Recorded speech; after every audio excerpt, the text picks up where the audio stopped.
Topic start करूं उससे पहले मैं आपको बता दूं कि हमने पिछली क्लास में क्या पढ़ा था। हम चैप्टर 2 पढ़ रहे थे मानव तंत्र, जिसमें हमने टॉपिक पढ़ा था मानव पाचन तंत्र। इस पाचन तंत्र के अंतर्गत मैंने आपको मनुष्य में पाए जाने वाले पाचन तंत्र को पूरा डिस्क्राइब करके बताया था। पाचन तंत्र के डायग्राम के जो विभिन्न अंग थे, मैंने उन विभिन्न अंगों को आपको डायग्राम साइड में ड्रॉ करके बताया था, और पाचन की जो प्रोसेस थी वो किस प्रकार से होती है वो मैंने आपको बताया था।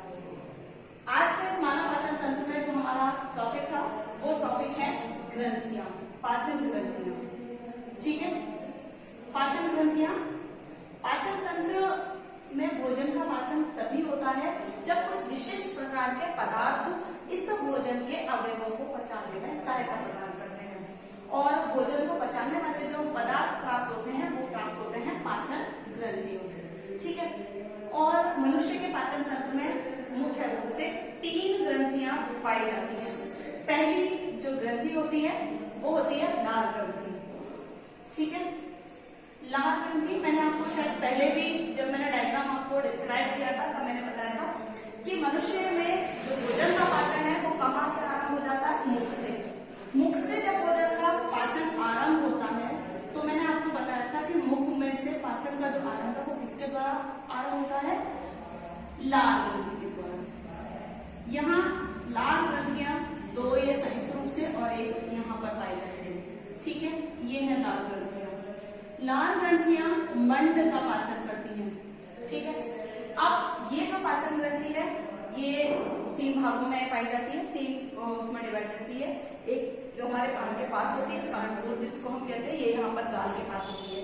दूसरी हमारे जो कहाँ होती है, ये होती है यहाँ पर जीभ के नीचे की ओर, जिसको हम मधुजीवा भी कहते हैं। एक यहाँ पर होती है इन दोनों के बीच। अब 3 भले से हैं, ये अलग अलग जगह आपको दिखाई दे रही है, लेकिन तीनों का एक ही काम है। ये क्या काम करती है कि मुंह के अंदर जो मुंह के जो अंग हैं, जैसे जीभ है, जबड़ा है, या मुंह के अंदर के जो गाल है, इन सब कोशिकाओं को लचलचा या सॉफ्ट एक तरल पदार्थ प्रदान करती है, जिससे मुंह के अंदर की नमी बनी रहती है। जैसे ही भोजन इसमें जाता है तो ये जो लार ग्रंथि से निकलने वाली जो लार है भोजन को आसानी से सॉफ्ट और नम बना देती है, जिससे दांतों से उस भोजन को आसानी से चबाया जा सके। अब जब भोजन चबाया जाता है तो उस दौरान इसमें से लार के में जो एंजाइम्स जो उपस्थित होते हैं, एक तो होता है इसमें अमाइलेज एंजाइम और दूसरा होता है टॉर्बिन एंजाइम। ठीक है, और टॉर्बिन और अमाइलेज जो एंजाइम है, ये दोनों ही एंजाइम भोजन में मंड का जो भाग होता है उसका पाचन करते हैं। यानी सबसे पहले भोजन का जो पाचन होता है वो कहाँ होता है? मुंह में होता है, और लार ग्रंथियों के द्वारा होता है, और ये मंड का पाचन कर देते हैं। भोजन में जब मंड का पाचन हो जाता है तो जो सरल जो कठिन जो या कह सकते हैं जो हार्ड पदार्थ होते हैं या जो जटिल पदार्थ होते हैं वो सरल पदार्थों में कन्वर्ट हो जाते हैं। मंड का पाचन पूर्ण रूप से यहीं पर हो जाता है। अब जब भोजन होता है वो आगे की ओर पहुंचता है, क्योंकि इसमें लार मिल जाती है, तो लार जो होती है भोजन को लचलचा लोधी मुंह बना देती है, जिससे भोजन आसानी से कहाँ पहुंच जाता है? हमारे ग्रास नली के अंतर्गत पहुंच जाता है। अब इस पाचन तंत्र में जो भोजन है वो यहाँ से कहाँ पहुंचता है? आमाशय में। ठीक है, इस आमाशय में जब पहुंच जाता है ये भोजन, तो उसके पश्चात इस पाचन तंत्र में यहाँ पर एक भाग था, अगर आपको ध्यान हो तो, यकृत। ठीक है, यकृत, क्योंकि आमाशय में जब भोजन पहुंचता है तो आमाशय के आंतरिक सतह में बताता है ऐसे अम्ल स्रावित होता है, और यहाँ से ऐसी की ग्रंथियां जो होती हैं वो जीवाणु को नष्ट करने का काम करती हैं। यहाँ से जो भोजन है वो इस नलिका में जाता है, जिसको हम क्या कहते हैं? ग्रैंड। ये क्या है? यकृत। ठीक है, यकृत क्या है? मनुष्य के शरीर की सबसे बड़ी ग्रंथि मानी जाती है यकृत। 2 भागों में बटी हुई होती है। इस यकृत में यहीं पर एक छोटा सा पित्ताशय पाया जाता है, जिससे पित्त रस का स्राव होता है। ये सबसे बड़ी ग्रंथि है यकृत, ह्यूमन बीइंग की या मनुष्य के शरीर की, ध्यान रखना। ये है पित्ताशय। पित्ताशय एक छोटी सी संरचना है जो यकृत के साथ ही जुड़ी हुई होती है। पित्ताशय से पित्त रस का स्राव होता है। ये जो पित्ताशय है, इससे जो पित्त रस स्रावित होता है, या जो यकृत जो हमारी ग्रंथि है, इस यकृत ग्रंथि के अंतर्गत छोटी छोटी षटकोण आकार की, इसके अंदर छोटी छोटी षटकोण आकार की कोशिकाएं पाई जाती हैं, और लगभग 1 लाख होती है। ठीक है, 1 लाख वो जो ग्रंथियां होती हैं ये क्या करती हैं, इसके अंदर से एक तरल स्रावित पीले रंग का एक पदार्थ स्रावित करती है, जिसका जो माध्यम होता है वो क्षारीय होता है। क्षारीय प्रकृति का माध्यम होने के कारण जहां से अम्ल वाला युक्त जब भोजन इसमें आता है तो उससे भोजन के माध्यम को क्षार में भी परिवर्तित कर देती है।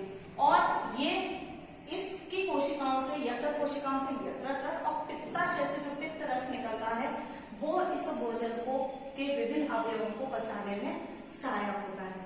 अब पित्त रस के अंतर्गत बिलिरुबिन और बिलिरुबिन नामक पदार्थ होते हैं। ये क्या करते हैं, जो हमारा अपशिष्ट पदार्थ जो हो जाता है भोजन के पचने के पश्चात उसको पीले रंग में कन्वर्ट करने का काम भी करते हैं। ठीक है, अब यहाँ से जो बचा हुआ जो पदार्थ है वो आगे की ओर इस नलिका को आता है, जिसको हम क्या कहते हैं, ग्रहणी। ठीक है, अब यकृत जो हमारी दूसरी ग्रंथि थी, यकृत के बाद जो तीसरी जो ग्रंथि आती है वो आती है अग्नाशय। ठीक है, अग्नाशय। अग्नाशय ग्रंथि यहां पर इस आमाशय के नीचे एक यू आकार की ग्रंथि होती है। ठीक है, अग्नाशय ग्रंथि से अग्नाशय रस स्रावित होता है। अग्नाशय रस में जो अमाइलेज है, लाइपेज है और ट्रिप्सिन है, काइमोट्रिप्सिन है, इस प्रकार के बहुत सारे जो एंजाइम्स होते हैं वो पाए जाते हैं, जो भोजन के विभिन्न अवयवों का पाचन करने में भी सहायक होते हैं। यहाँ से जो हार्मोन स्रावित होता है, इंसुलिन हार्मोन या जो अग्नाशय रस स्रावित होता है, ये भोजन के विभिन्न अवयवों को, कार्बोहाइड्रेट, प्रोटीन है और फैट्स है, इन सबको बचाने में सहायक होता है। जैसे यकृत से निकलने वाला रस पदार्थ के विभिन्न अवयवों को जैसे वसा का पाइसीकरण करता है, इस प्रकार से ये भी भोजन के कार्बोहाइड्रेट, प्रोटीन वगैरह को पचाने का काम करता है। एक और खास बात होती है इसके अग्नाशय रस की, कि अग्नाशय से जो इंसुलिन हार्मोन स्रावित होता है वो दो मेन जो पदार्थ होते हैं, इंसुलिन और ग्लूकेगोन, इन दोनों को स्रावित करता है, जिससे रक्त के अंदर जो शर्करा की जो मात्रा है वो क्या रहती है, संतुलित। अगर किसी व्यक्ति के अंदर इंसुलिन स्राव का यानी अग्नाशय से निकलने वाली ग्रंथि से अग्नाशय रस का स्राव अगर कम होता है तो उस व्यक्ति में शुगर या डायबिटीज नामक रोग होने की संभावना रहती है। और ऐसी परिस्थिति में उन व्यक्तियों को आर्टिफिशियल इंसुलिन के इंजेक्शन दिए जाते हैं, जिससे उनके रक्त में उपस्थित शर्करा की मात्रा को संतुलित किया जा सके या उसको बैलेंस किया जा सके। ये हमारे हो गई 3 मुख्य ग्रंथियां, जिन ग्रंथियों से निकलने वाले जो पदार्थ हैं जो भोजन का पाचन करते हैं। आपकी बुक में एक सारणी दे रखी है, उस सारणी के अंतर्गत विभिन्न ग्रंथियों से स्रावित होने वाले पदार्थ दे रखे हैं और उनसे स्रावित होने वाले जो एंजाइम्स हैं या जो तत्व हैं वो सारे दे रखे हैं कि कौन सा पदार्थ का पाचन किसके माध्यम से होता है और किस में कन्वर्ट होता है। ठीक है, तो आपको वो एक बार सारणी भी देखनी है। अब इसके बाद हम पढ़ेंगे भोजन की ग्रंथियों के बाद भोजन का पाचन। जनरल तौर पर हमने अभी जो चीज पढ़ी वो ग्रंथियां इसलिए पढ़ी थी क्योंकि भोजन का पाचन तभी संभव होगा जब इन ग्रंथियों से स्रावित होने वाले पदार्थ सही रूप से भोजन के विभिन्न अवयवों का पाचन करेंगे। ठीक है, मैं इस डायग्राम को थोड़ा सा और रफली ड्रॉ कर देती हूँ, क्योंकि अभी जब हम भोजन का जब पाचन पढ़ेंगे तो हमें इसके समझने की जरूरत पड़ेगी, क्योंकि भोजन का पाचन पर्टिकुलर किसी एक अंग में नहीं होता। ठीक है, अलग अलग भाग में भोजन के अलग अलग अंगों का पाचन होता है। अब अलग अलग भाग जैसे कार्बोहाइड्रेट का पाचन कहीं और होता है, प्रोटीन का पाचन कहीं और है, फैट का पाचन कहीं और है, तो अलग अलग पार्ट में पाचन होने की वजह से इस डायग्राम को समझना जरूरी है। ठीक है, अब ये डायग्राम मैंने पिछली क्लास में भी आपको बताया था और इसके पार्ट्स भी बताए थे, तो इसलिए मैं यहाँ पर इनके नाम नहीं लिख रही हूँ पूरे, फिर भी थोड़ा सा लिख देती हूँ जो आपको अभी समझने में आसानी हो। ठीक है, और ये है चोटियां, ये मलाशय, ये मर्दवार, ठीक है, और ये अपेंडिक्स जिसको हम कहते हैं परिशेषण। ठीक है, अच्छा अब हम पढ़ेंगे भोजन का पाचन। मैंने बताया था आपको कि पाचन तंत्र में भोजन का जो पाचन है वो यहीं से आरंभ होता है, यहाँ से मतलब मुख से। मुख से, क्योंकि लार ग्रंथियों से मंड का पाचन हो जाता है। मंड का पाचन होने से और जो लार है उसको भोजन में मिलने से जो भोजन के जटिल पदार्थ होते हैं वो सरल कार्बनिक पदार्थों में टूटना शुरू हो जाते हैं।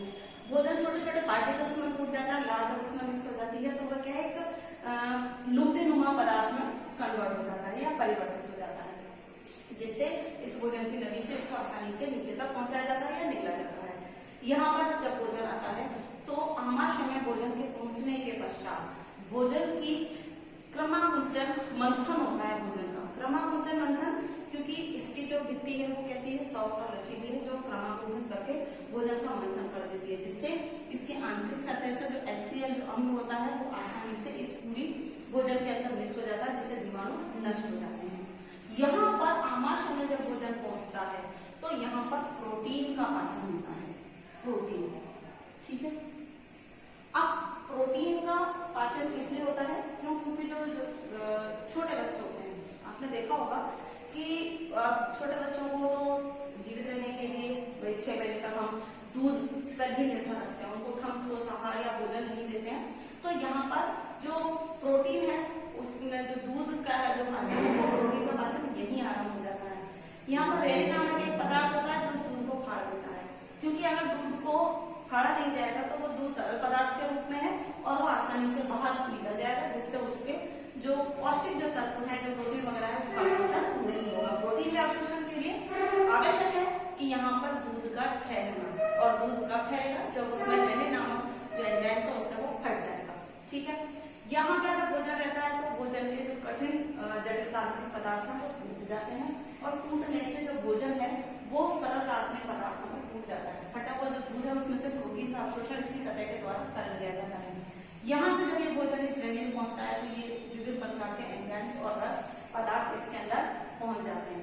इसमें जब भोजन का जब पाचन होता है तो पाचन यहाँ पर सबसे पहले आरंभ होता है, तो हम पहले बात करते हैं कार्बोहाइड्रेट।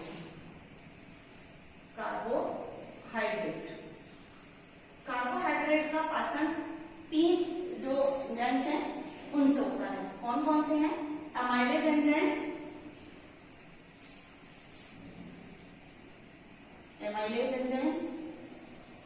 दूसरा होता है माल्टेज में, और सुक्रोज। ये पाचन जब हो जाता है कार्बोहाइड्रेट्स का तो ये 3 भागों में विभाजित हो जाता है, ठीक है, 3 में कन्वर्ट हो जाता है। जब इसका डाइजेशन हो जाएगा कार्बोहाइड्रेट का तो अमाइलेज, माल्टेज और सुक्रोज में कन्वर्ट हो जाएगा। अब कार्बोहाइड्रेट क्योंकि सबसे ज्यादा जो हम अनाज वाले जो हम भोजन करते हैं, गेहूं वगैरह, चावल वगैरह जो हम यूज करते हैं, उनमें सबसे अधिक मात्रा में होता है। तो जब उनका पाचन होता है तो पाचन होने के पश्चात ये इन 3 चीजों में ये सरल पदार्थ है, उनको आसानी से फिर अवशोषित भी किया जा सकता है। अलग अलग जो एंजाइम्स है वो इसका पाचन कर देते हैं, ठीक है, अमाइलेज एंजाइम, माल्टेज और सुक्रोज। अब उसके बाद जो वाली आती है वो आती है प्रोटीन।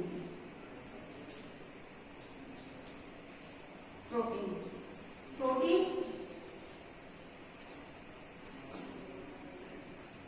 का जो पाचन होता है वो किसके द्वारा होता है? ट्रिप्सिन के द्वारा। ट्रिप्सिन और काइमोट्रिप्सिन, ठीक है,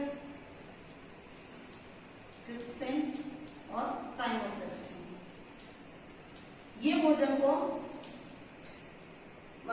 के प्रोटीन घटकों को पचाने में सहायक होते हैं, जिससे भोजन के अंदर जो उपस्थित प्रोटीन के जो अवयव है उनका आसानी से अवशोषण किया जा सके, जिससे वो भोजन के इन पदार्थों को इसी पचा सके, ठीक है। तीसरा प्रोटीन के बाद आता है वसा। अब वसा का पाचन कैसे होता है? देखो, वसा का पाचन आसानी से नहीं हो सकता। वसा के पाचन के लिए सबसे जो प्रोसेस होती है, मेन प्रोसेस, उसको हम कहते हैं पाइसेक्शन। अब जनरली तौर पर क्या होता है, क्योंकि चिकनाई वाला जो पदार्थ है, आप देखो किसी भी पदार्थ के ऊपर डालो तो चिकनाई ऊपर तैरने लग जाती है, वो आसानी से किसी पदार्थ में घुलते नहीं है। तो यहाँ पर वसा के अणुओं को तोड़ा जाता है।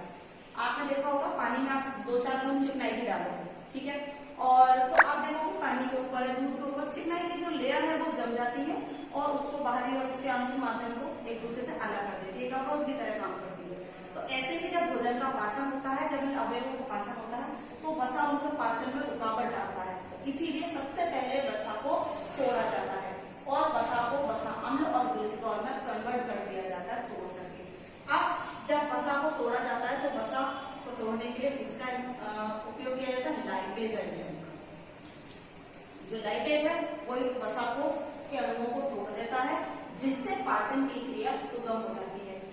तक वसा के अणुओं को नहीं तोड़ा जाएगा तब तक ये प्रोसेस संभव नहीं है। वसा टूट करके वसा अम्ल और कोलेस्ट्रॉल में कन्वर्ट हो जाता है, जिससे इसके छोटे छोटे अणु सुगमता से फिर भोजन में को पचाने में सहायक हो जाते हैं। अब जो चौथा इसका पार्ट है वो है न्यूक्लियस।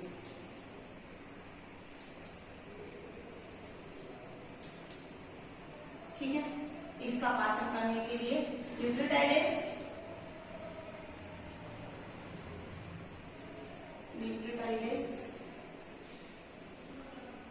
और न्यूक्लियेज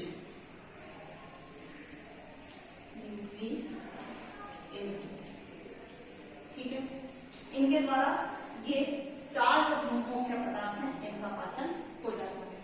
अब जब ये इन पदार्थों का भोजन यहाँ पर इस ग्रहणी तक जब ये भोजन पहुंचता है तो पूर्ण रूप से इसके सभी अवयवों का अपघटन हो जाता है और ये विभिन्न एंजाइम्स के द्वारा पच जाते हैं। इसके पश्चात भोजन के पश्चात इस ग्रहणी में से जब ये भोजन इस छोटी आंत में पहुंचता है तो छोटी आंत की आंतरिक सतह पर उपस्थित जो वलन है, वलन इस तरीके की संरचना इनमें पाई जाती है इसकी आंतरिक सतह पर। ये 2 या 3 स्तरीय एक परत है जो इसके पश्चात जो आंत की जो आंतरिक सतह है ये क्या करती है, इसके सतह के क्षेत्रफल को बढ़ाती है और विभिन्न अवयवों का जो पाचन होता है इन पचे हुए पदार्थों का यहाँ से रक्त कोशिकाओं के द्वारा अवशोषण हो जाता है, जिससे पचा हुए पदार्थ को अवयवों को शरीर के उन भागों तक पहुंचा दिया जाता है जहां पर इनकी आवश्यकता होती है। यहाँ से रक्त कोशिकाएं इन पदार्थों को ले जाकर शरीर की विभिन्न कोशिकाओं तक या ऊतक इनको पहुंचाने का काम करती है। ये आपके भोजन के पाचन की प्रोसेस आपकी कंप्लीट हुई। अब इसमें यहाँ पर जो पचा हुआ भोजन है वो तो अवशोषित हो गया, लेकिन शेष बिना पचा हुआ अब पच तो गया, लेकिन कुछ ऐसे भी रॉ मटेरियल है, वेस्ट मटेरियल बच जाते हैं जो पचते नहीं है या पचने के पश्चात भी शेष रह जाते हैं। उनमें से भी जल और खनिज लवण जिनका पूर्ण रूप से अवशोषण नहीं हो पाता इसकी सतह के द्वारा छोटी आंत में, तो बाहर की जो सतह है जैसे बड़ी आंत की जो सतह है इस पर भी वलन पाए जाते हैं, फोल्ड्स पाए जाते हैं जो क्या करते हैं इन खनिज लवणों का और जल का अत्यधिक मात्रा में अवशोषण कर लेते हैं, जिससे बचा हुआ जो वेस्ट मटेरियल है, जो रॉ मटेरियल होता है वो किसमें कन्वर्ट हो जाता है, रॉ मटेरियल ठोस पदार्थ में। ठीक है, अच्छा इस ठोस पदार्थ का कलर जो होता है वो यकृत कोशिकाओं से बिलिरुबिन और बर्डिन जो पदार्थ निकलता है जिसके कारण ये पीले रंग का हो जाता है और फिर यहाँ से मलाशय में जाकर एकत्रित हो जाता है, मलद्वार से बाहर रिलीज हो जाता है। ठीक है, आज की इस भोजन की पाचन प्रोसेस के साथ साथ आपका मानव पाचन तंत्र का टॉपिक आज कंप्लीट हुआ। नेक्स्ट क्लास में या नेक्स्ट